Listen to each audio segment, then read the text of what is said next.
gusto. Mi nombre es Andrés Javier Valverde Santos, estudiante de la Universidad Técnica de Manabí de la carrera de Psicología, modalidad en línea del paralelo E. En este momento voy a hacer mi disertación acerca de las fases de desarrollo embrionario del sistema nervioso correspondiente a la materia de bases biológicas del comportamiento. Bueno, para comenzar a hablar del sistema nervioso y su desarrollo es importante tomar en cuenta la fecundación. La fecundación es un proceso en el cual se unen dos gametos, es decir, un espermatozoide y un óvulo, que son espermatozoide gameto masculino y óvulos gameto femenino en el momento del acto sexual. Cada uno se forma en su debido proceso, es decir, en la gametogénesis, que en el caso del hombre es la espermatogénesis, cuyo resultado final son 4 espermatozoides, y la ovogénesis en la mujer, que su resultado final es un óvulo.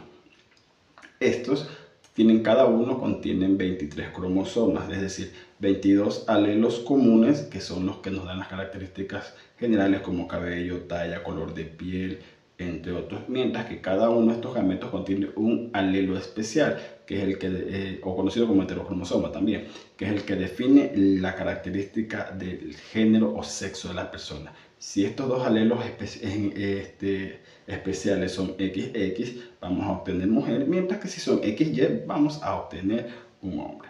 Bueno, estos 23 cromosomas de cada uno forman 46 cromosomas en total, que son la combinación final de información genética, ADN y demás que conforman a un ser humano. Continuando con esta parte, que es la posterior a la fecundación, cuando el espermatozoide ingresó al óvulo, siendo el más apto, claro está, se da el proceso que es el de la segmentación. En este segmento, en la segmentación, vamos a ver lo que es la división mitótica de la célula. Esa célula se va a dividir de 1 en 2, en 4, para finalizar en una división de 8 segmentos, para posteriormente ir a la siguiente fase, que es la fase de la cavitación. ¿Por qué se llama cavitación? En esta fase esta célula se vuelve hueca en su interior. Esta fase de la cavitación se divide en dos partes, que son la morulación. Como su nombre lo dice, morulación es porque tiene forma de morula. En esta, la célula que tenemos dividida en 8 segmentos comienza a dividirse en 16 para al final de su proceso terminar dividida en 32 segmentos, dándole la forma característica como previamente dije. En esta es importante tomar en cuenta que tiene dos capas, una interna y una externa. La capa externa es conocida como corona radiada, mientras que la capa interna es conocida como la zona pelúcida. Al final del proceso de la morulación, estas van a sufrir una compactación y van a comenzar a abandonar la zona uterina para comenzar a descender hasta el útero. Luego de esto, la segunda parte de la cavitación es la blastulación. En esta conoceremos a la célula como blastocele, debido a que tiene su interior hueco propiamente dicho. En esta, la zona pelúcida se convertirá en una área permeable para todos los líquidos y sustancias que quieran interactuar en lo que es el proceso embrionario, mientras tanto que la corona radiada se convertirá en trofoblasto, que será posteriormente quien forme lo que es la placenta y el embrioblasto propiamente dicho. También es importante tomar en cuenta que este trofoblasto comienza a formar lo que es el disco bilaminar. Este disco bilaminar es el encargado de formar dos partes, dos láminas, que son el hipoblasto y el epiblasto. El hipoblasto es el encargado de formar la capa llamada ectodermo, mientras que el epiblasto es el encargado de formar el endodermo, capas fundamentales en el proceso de desarrollo del organismo. Luego de esto, a la final de esta etapa, ya se sabe que esta célula ya está implantada a nivel del útero, y cuando ya se termina de implantar comienza el proceso de la circulación uteroplacentaria. Al final de la cavitación comienza la fase de la gastrulación. En esta fase se forma una tercera capa llamada mesodermo, que se encuentra entre el ectodermo y el endodermo.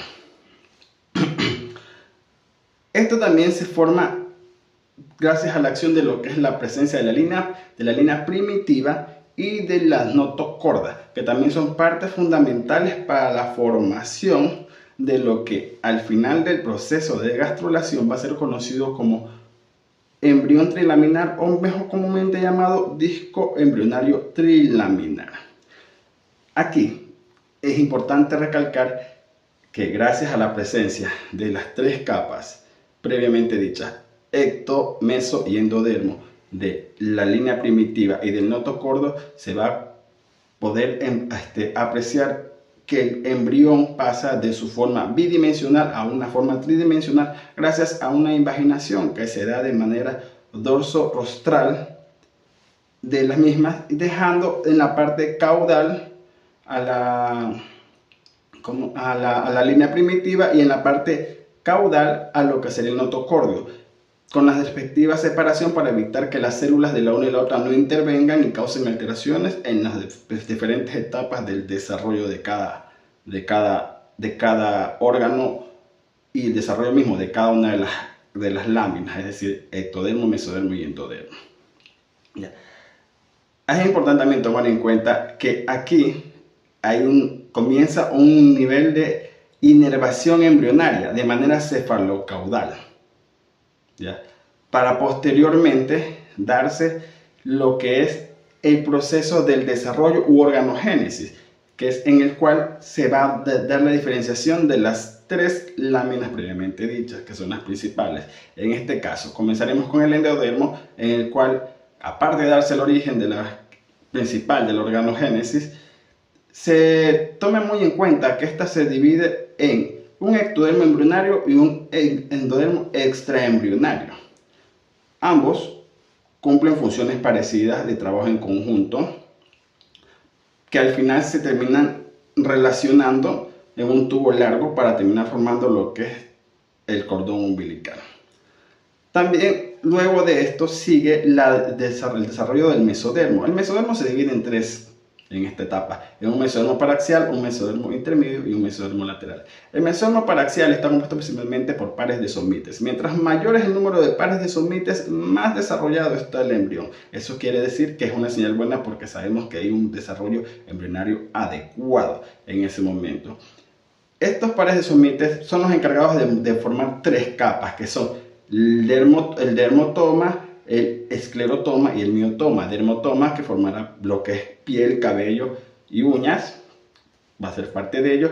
El esclerotoma, que formará huesos y cartílagos, y el miotoma, que se encargará de formar músculos propiamente dicho. El mesodermo intermedio, en cambio, es conocido como nefrotoma porque es el encargado de formar los que son los túbulos largos componentes del sistema urinario, mientras que el mesodermo lateral se va a encargar de dividirse en dos partes, que son una superficial y una profunda. La superficial conformará la somatopleura, mientras que la profunda formará las plagnopleuras. Ambas se van a unir para conformar una cavidad llamada cavidad celómica. Posteriormente, la última etapa es el ectodermo. En esta etapa es la que nos va a importar más porque es la que da origen a lo que es la piel y más que nada al sistema nervioso. Luego de la gastrulación se inicia el proceso de neurulación, que es propiamente el proceso de formación del sistema nervioso. Dentro de esto se da lo que es la formación del tubo neural, ¿ya? En esto, el ectodermo se divide en dos partes, que son un ectodermo superficial y un ectodermo profundo o neuroectodermo. El ectodermo superficial es el que va a ser encargado de formar cabello, uñas y demás características visibles, externas, mientras que el neuroectodermo se va a dividir en dos partes, que son el tubo neural y las crestas neurales. El tubo neural va a ser el origen del sistema nervioso central, mientras que las crestas neurales serán el origen del sistema nervioso periférico. Hablando del tubo neural, es importante recalcar que estas tres capas, ectodermo, mesodermo y endodermo, tienen un trabajo conjunto, es al mismo tiempo, no es por separado. Trabajan al mismo tiempo unisonantes para dar una formación adecuada del organismo sin alteraciones, al mismo tiempo pero independientes. Ahora, el tubo neural es una placa que es ovalada y plana, cuya principal característica es la presencia de un surco neural. Este se pliega, se forma, dándole paso a su formación. Este tubo está conformado principalmente por dos neuroporos, uno caudal y uno ventral, que se van a formar para crear las crestas neurales, que son el origen del sistema nervioso periférico. Posteriormente, al incurvarse, formará tres vesículas de las que hablaremos en otra oportunidad, junto con otras alteraciones y parte del neurodesarrollo. Agradezco su atención, muchas gracias.